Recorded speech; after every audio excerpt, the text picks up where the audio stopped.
ఎరువులు కాలేజీ. నా పేరు నాగార్జున. నేను సిబి సిద్ధార్థ కాలేజీలో చదువుతున్నాను. అంటే మన స్వదేశీ వస్తువులు మనమే వాడాలి అండ్ విదేశీ వస్తువులు వాడితే వాళ్ళకి ఇన్కమ్ వస్తుందని చెప్పి మన వస్తువులు మనమే ప్రోత్సహించాలని చెప్పి ఉద్దేశం చెప్పారు. ప్రతి సంవత్సరం స్వాతంత్రం ఎలా జరుపుకుంటారు మీరు?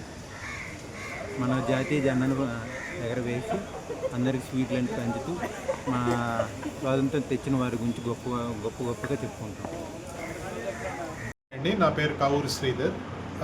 PB Siddhartha arts and science college training and placement officer.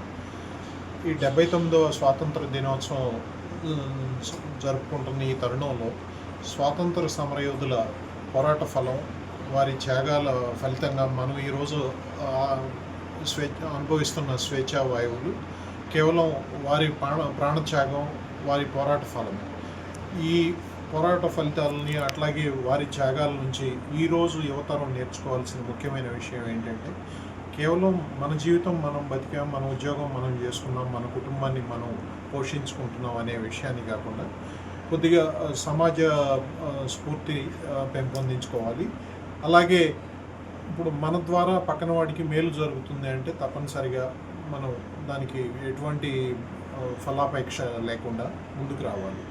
రెండవది, తల్లిదండ్రుల ఆలోచన విధానంలో కూడా మార్పు రావాలి. ఎలా అంటే, భగత్ సింగ్ మన పక్కింట్లో పుట్టాలి అని అనుకుంటారు, కానీ మన పిల్లలు వాళ్ళు నిస్వార్థంగా సేవ చేయటానికి ముందుకు వస్తే వారిని తల్లిదండ్రులు ప్రోత్సహించాలి.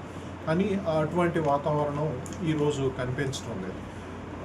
ఏ ఒక్క పని చేసినా దానివల్ల మనకి ప్రయోజనం ఏంటి అని ఆలోచిస్తున్నారు. ఆ స్వప్రయోజనం దృష్టిని కొంచెం పక్కన పెట్టి సమాజానికి కూడా మన పిల్లలు ఉపయోగపడాలి, ఆదర్శప్రాయాలుగా నిలబడాలి అనే దృక్పథాన్ని తల్లిదండ్రులు వాళ్ళ పిల్లలకి అలవాటు చేయాలి చిన్నప్పటి నుంచి.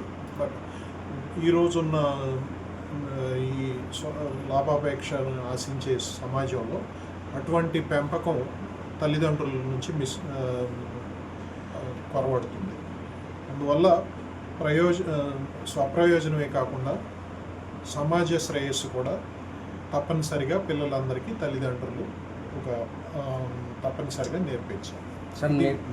విద్యార్థులకి నేను ఇచ్చే సూచన, సామాజిక దృక్పథం అనేది విద్యా వ్యవస్థలో భాగంగా ఉండాలి.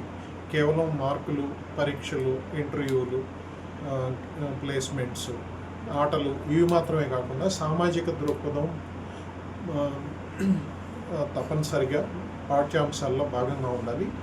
రెండోది, విద్యార్థుల్లో కూడా మన జీవితం మనం గడిపాము అనే మాత్రమే కాకుండా సమాజానికి మన ద్వారా ఏం మేలు జరిగింది అనేది ఎవరికి వాళ్ళు బేరీజ్ వేసుకోవాలి. ఓకే.